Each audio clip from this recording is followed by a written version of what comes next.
keyboard, and this keyboard, and they're all kind of transitioning together, building up into this little USB dealie right here, and that's going straight in to our computer.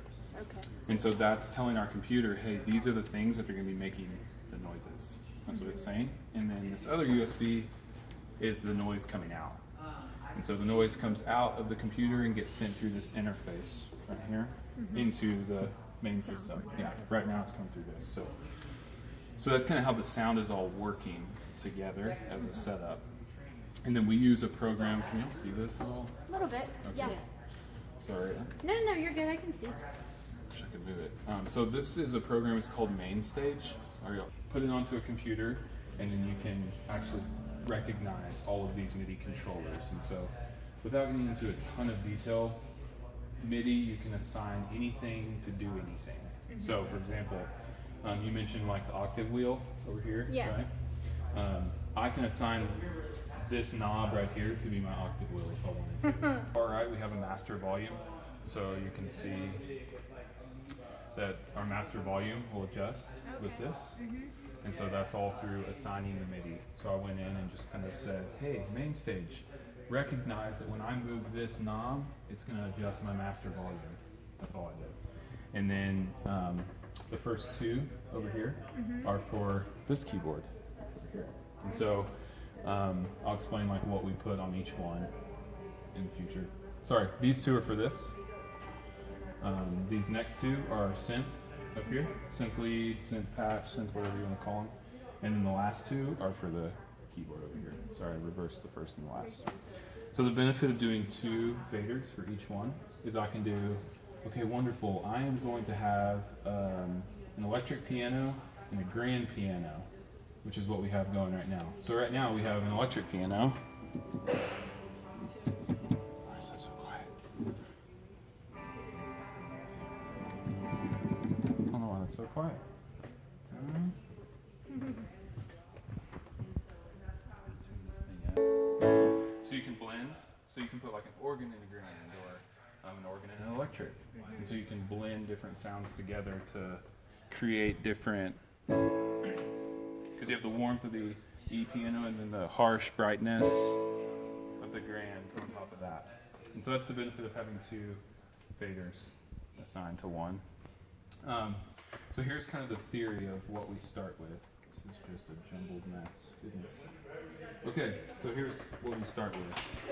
We always start the pads you're hearing between songs. We call that our 515. And so the reason I gave you all those is because the 515 is based off of the numbering system. So let's just use the key of C. Did you say C? C. C. So we'll use the key of C. The C is your one chord. So you start with whatever key you're in, that's your one. And then you just move up the scale for numbers. So you're assigning like C is 1, D is 2, E is 3, F is 4, G is 5. Does that make sense? Yeah. So you're kind of walking up. So we're just taking numbers and putting them to chords is all we're doing. The benefit of that is, for example, like Mackenzie's saying How Deep the Father's Love. Well, normally, if I were to sing that, it would be in the key of A. Mackenzie sang it in D.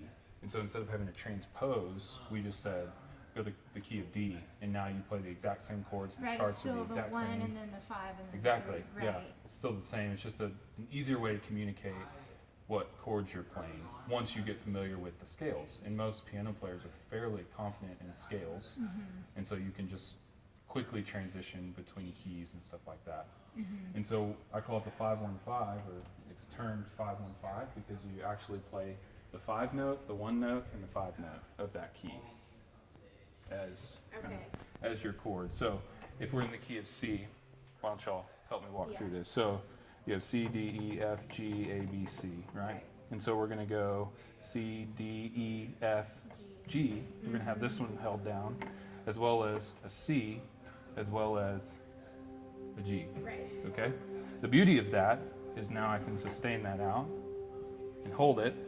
And like I said, I've already assigned them to these patches right here. Okay. So we can build on that.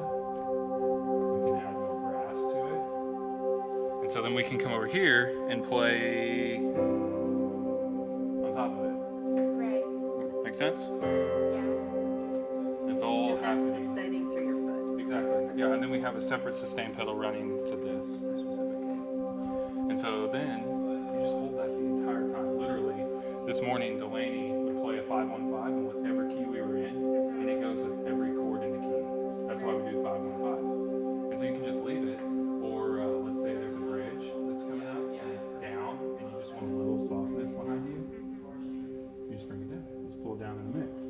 You know, but it's still there, it's still present. And then you come back up to an intro as you're kind of coming out of the song, and you bring it back up a little lighter. You know, you don't have the big boomies behind it. Does it kind of make sense?